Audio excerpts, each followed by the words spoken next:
Good morning students, how are you all? I hope that you all are fine and doing good at your home. So welcome back to your computer class. Okay, so we have started our chapter number 5th, that is browsing the web, and in previous class we have studied कि internet होता क्या and what are the different facilities that we get from internet, and in today's class we will study and understand some internet related terms. It is given on page number 64. So let's get started. So the first word is World Wide Web. So World Wide Web is www, जिसे हम commonly web भी बोलते हैं.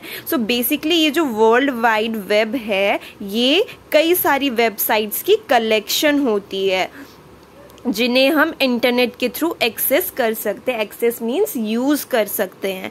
World wide web, जैसे कि आपने देखा होगा, जैसे ही आप गूगल ओपन करते हैं और आपको कोई वेबसाइट खोलनी होती है तो आप क्या डालते हैं, www.google.com या फिर yahoo.com. So this www is nothing but world wide web. और जैसे ही आप जो भी एड्रेस आपको डालना है या आप डाल के एंटर करते हैं तो आपके पास गूगल, याहू या फिर जो भी आपने सर्च किया होता है, किसी इंस्टीट्यूशन की भी एक परफेक्ट एक साइट्स होती है, वेबसाइट्स होती है, उन्होंने अपनी साइट बनाई होती है कि हमारा जो वेबसाइट है वो है www.this और आप इस पे क्लिक करके इस पे जाके आप हमारी वेबसाइट पे आ सकते हो, हमारी वेबसाइट को विजिट कर सकते हो. So world wide web is www, जिसे हम नॉर्मली वेब बोलते हैं. और इसमें कोई एक नहीं होती, लाइक आप www जितने भी एड्रेसेस होते हैं, स्कूल के होते हैं, कॉलेजेस के होते हैं, डिफरेंट ऑफिसेस के,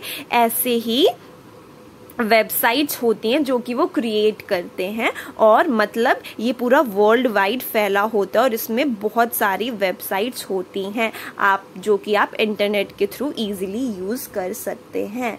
ओके, सो दिस www जो कि पूरे वर्ल्ड में फैला हुआ है, इनको किसने इन्वेंट किया था? वर्ल्ड वाइड वेब को 1989 में टिम बर्नर्स ली ने इन्वेंट किया था. और टिम बर्नर्स ली को हम फादर ऑफ द वेब भी बोलते हैं. This is important. And if you talk about who is the father of internet, internet के फादर किसे बोला जाता है? Then he is Vinton Gray Cerf. Okay, so next point is web browser. Now what is web browser?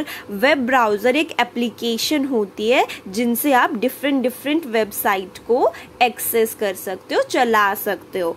मतलब web browser जैसे internet explorer, Microsoft Edge, Google Chrome, Netscape navigator, safari, opera, आप क्या करते हो, ये सारी एप्लीकेशन है. आपको पता है जैसे गूगल क्रोम एक एप्लीकेशन है जिसको ओपन करके आप उस पर कुछ भी सर्च कर सकते हो, कोई भी वेबसाइट आप उस पर सर्च कर सकते हो, देख सकते हो. So web browser is all these things. जिस मतलब वेब ब्राउजर एक एप्लीकेशन होता है, उस एप्लीकेशन में आप क्या कर सकते हो, वेबसाइट को देख सकते हो और उसको यूज कर सकते हो. So basically you must need a web browser. अगर आपको वेबसाइट चलाना है, आपको नेट पे कुछ भी सर्च करना है, उससे पहले आपको वेब ब्राउजर की तो जरूरत है, क्योंकि जब तक आप ये ओपन नहीं करोगे आप इंटरनेट यूज नहीं कर पाओगे. So this is web browser. Next is website. Now after opening web browser, अब आपने वेब ब्राउजर जैसे कि इंटरनेट एक्सप्लोरर को आपने ओपन कर लिया. अब उसको ओपन करने के बाद आप कुछ एड्रेस डालोगे, है ना, कि हमें ये देखना है www.this google.com और yahoo.com. तो वो हो गई हमारी वेबसाइट. तो वेबसाइट क्या है? कई सारे वेब पेजेस की कलेक्शन है. आप वहां पे जाके फिर एड्रेस डाल देंगे कि मुझे ये देखना और वो पेज खुल जाएगा. So that is website. Now next is web page. Now what is web page? A web page is what you see in your browser when you are on the internet. Think of a web page as a page in a magazine. It consists of text, photos, images, hyperlinks, advertisements, animations and more. Now what is web page? आपने कुछ भी search किया, जैसे आपने search किया recipe of rice. Okay, आपने search किया recipe of rice, उसके बाद जैसे ही आप सर्च का ऑप्शन दबाते हैं आपके पास बहुत सारे ऑप्शंस आ जाते हैं, राइट। क्योंकि एक ऑप्शंस तो आता ही नहीं, बहुत सारे ऑप्शंस आते हैं और आप उसमें से कुछ भी सेलेक्ट करके देख सकते हैं जो भी आपको सही लगे। तो वो जो कई सारे ऑप्शंस आ जाते हैं, वो जो पेज आ जाते हैं, वो क्या होते हैं, हमारे वेब पेज। क्योंकि जैसे आपकी नोटबुक में कई सारी पेजेस होते हैं, आपके बुक में कई सारे पेजेस होते हैं, ऐसे ही नेट में जब आप कोई एक टॉपिक डालते हैं तो उस एक टॉपिक से रिलेटेड बहुत सारे पेजेस आ जाते हैं, that is web page. So next is hyperlink. Now what is hyperlink? Okay, so जैसे ही आपने ये एक टॉपिक डाला और उसके बाद आपके पास बहुत सारे पेजेस आ जाते हैं, तो आपने नोटिस किया होगा कि वो जो पेजेस आते हैं उनकी हेडिंग ब्लू से गिवन होती है। जैसे यहाँ पे लिखा है रेसिपी ऑफ राइस, तो ये जो हेडिंग है वो ब्लू से लिखी होती है और ऐसे ही जो नेक्स्ट हेडिंग होती है वो भी ब्लू से ही लिखी होती है। सो ये जो ब्लू से हेडिंग लिखी जाती है, इस पे जैसे ही आप क्लिक करते हो तो ये पेज जो है वो दूसरे टैब में खुल जाता है। So this is hyperlink. Hyperlink जब आप इस पे क्लिक करोगे तो इसका एक दूसरा पेज खुल जाएगा, दूसरे टैब में खुल जाएगा, that is hyperlink. I am repeating, आपने हेडिंग डाली, आपके पास बहुत सारे पेजेस आ गए। अब उन पेजेस के बाद आपने एक पेज पे सेलेक्ट किया, उस पे क्लिक किया, जैसे ही आप उस पे क्लिक करोगे तो ये पेज जो है वो दूसरे टैब में खुल जाता है, that is known as hyperlink. जैसे ही आप उस पे क्लिक करोगे ये पेज खुल जाएगा, so that is known as hyperlink. Next is home page. Now what is home page? Home page is the start page. जैसे ही आप कुछ सर्च करने के लिए नेट खोलते हो, आपने इंटरनेट या फिर गूगल क्रोम खोला, तो जैसे ही जो पेज आता है आपके पास, जो बिल्कुल फर्स्ट पेज, जो स्टार्ट पेज होता है गूगल क्रोम को खोलने के बाद, that is known age home page. Next URL। URL होता है यूनिफॉर्म रिसोर्स लोकेटर। जैसे एड्रेस होते हैं आपके घर के, ऐसे ही जो भी वेबसाइट हम देखते हैं, आपने देखा होगा कि हमने एक पेज खोला, उसके बिल्कुल टॉप पे नहीं बट टॉप की साइड पे ही यहाँ पे कुछ एड्रेस लिखा होता है, www. या फिर https ... सो ये क्या होता है, ये किसी भी वेबसाइट का एड्रेस होता है। तो ये होता है हमारा URL।